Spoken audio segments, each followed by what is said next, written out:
Let me just get to the point. I died. I remember I felt my heart slow down until it stopped, and at that moment my eyes closed.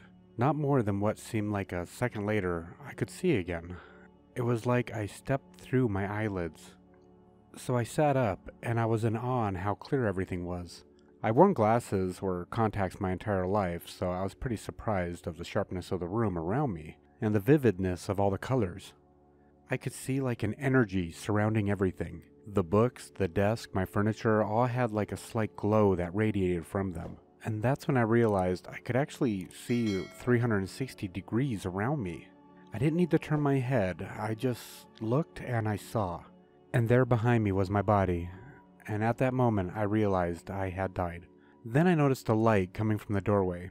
As I stared into it, the room seemed to be swept away and I was suddenly in another realm. At first, all I perceived was this very vast area, and I knew somehow it extended into eternity. The area was lit up, but the source of the illumination, I didn't know where it was coming from. But this entire universe was of the richest, deepest, beautiful purple I've ever seen. And at that moment, I realized that all my senses were heightened. I could hear silence.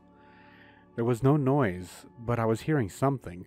Perhaps it was this existence of the universe, like it was alive. I was breathing, but I wasn't. Instead of air, I felt what was like a living force flowing through me.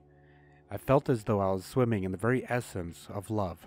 As I was moving through this space, I became aware that there were others around me.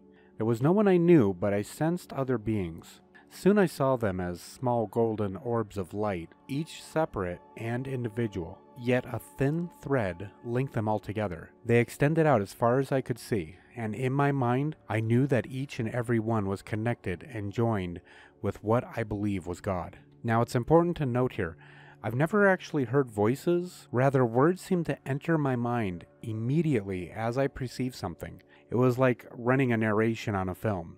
I was given answers to my questions before I could even ask. And almost immediately, I knew I wasn't going to stay.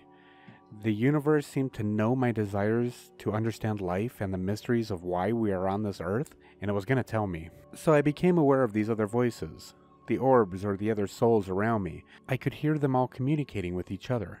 There seemed to be these cliques of orbs that were together. They spoke to each other about their lives on Earth and what they had perceived and felt. They shared it, but not only in words, but they shared the experience as well. If one of these orbs couldn't understand, it disappeared and then reappeared. The orb somehow went back to Earth and experienced that life to further understand it. I understood that here, time didn't really exist, and these beings could manifest themselves at any time on Earth as they desired. These orbs or souls, as I would like to call it, would leave this realm, detach themselves from the universe, and return to the universe of Earth. They would live, and then die, and then return to share that experience with all the other souls. If a soul could not understand that experience, it could go back and live that life and experience that life. I learned we have many lives, past, present, and future. These souls, our souls, cannot experience certain things like pain, sorrow, hatred, or anger. Though remember, these are negative things, and it was important for them to understand and experience them too. Perhaps to understand the motivation of human beings, or, I believe this in my heart, to evaluate and evolve into a being like God, all-knowing and all-understanding. At this time, things appeared to me, and answers to other questions. I could see concepts as if they were entities. I learned that our universe is one of many. It's kind of like a petri dish, designed with its own rules to raise a specific being. In this case, to raise humans. Each universe has its own specific laws and physics. I now realize the amount of information a soul must learn is vast, more so than we could possibly imagine here.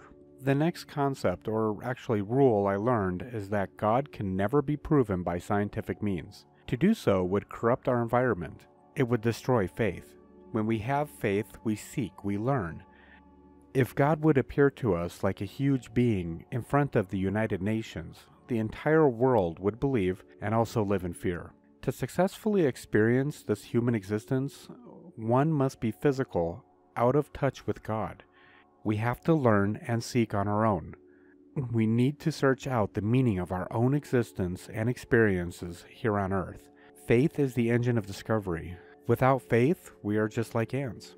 I also learned why bad things happen to good people. If nothing ever bad happens to us, we would all basically be the same. It's like metal in a forge. You have to heat it and strike it repeatedly to make a useful tool from it.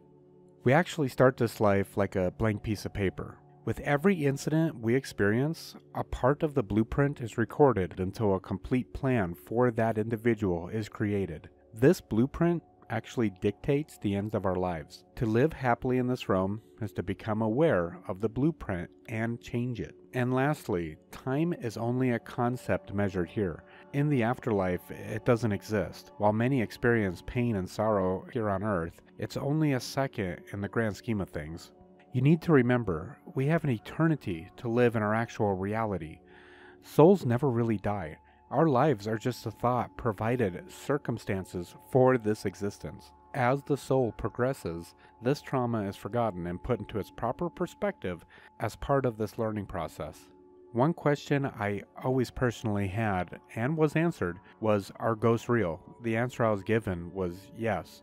In human body, there are two forms of spiritual being. One is the soul, which has a spiritual being that has a symbolic relationship with our physical body. The second is the being created by the biology of the human body. This being is intelligent and basically the personality of that individual. Its purpose is to provide the human body with the needs of food, hunger, survival, and, the rest. This concept is very similar to Freud's id ego and superego, the division of mind and personality. The soul provides the individual that separates us from the animal kingdom. This is the ability to reason, use logic, or feel awe when we see a sunset. The soul is the creative side of humankind. The second being is more of our animal side and drives us to accomplish, to pursue things, and satisfy those needs and wants. When we die, the soul separates and proceeds to the other side.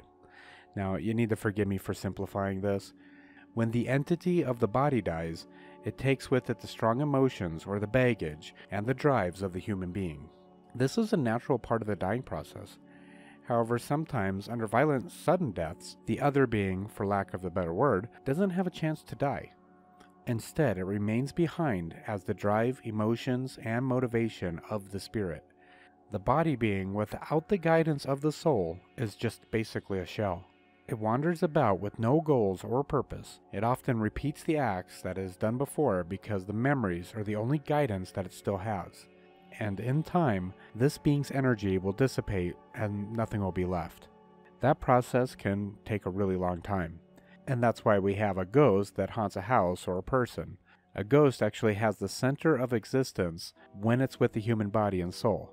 Here on Earth, it remains until it eventually vanishes. The ghost can be communicated with and guided, yet it has no real will of its own, but only out of habit.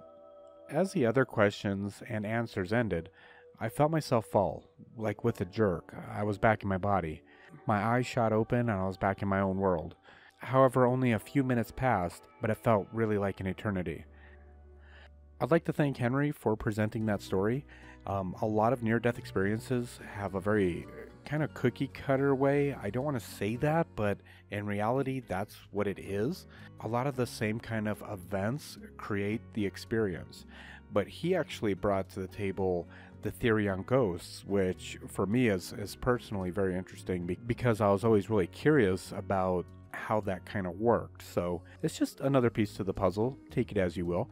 What do you think? Do you think a ghost is just a shell? Or do you think the human body has two souls? One that is driven by instinct and the other one that is driven by the actual you, Let me know what you think in the comments below. I'd love to hear your answers. And remember, if you like these videos, like, subscribe, and share. It helps way more than you know. Other than that, all I gotta say is live long and stay strong.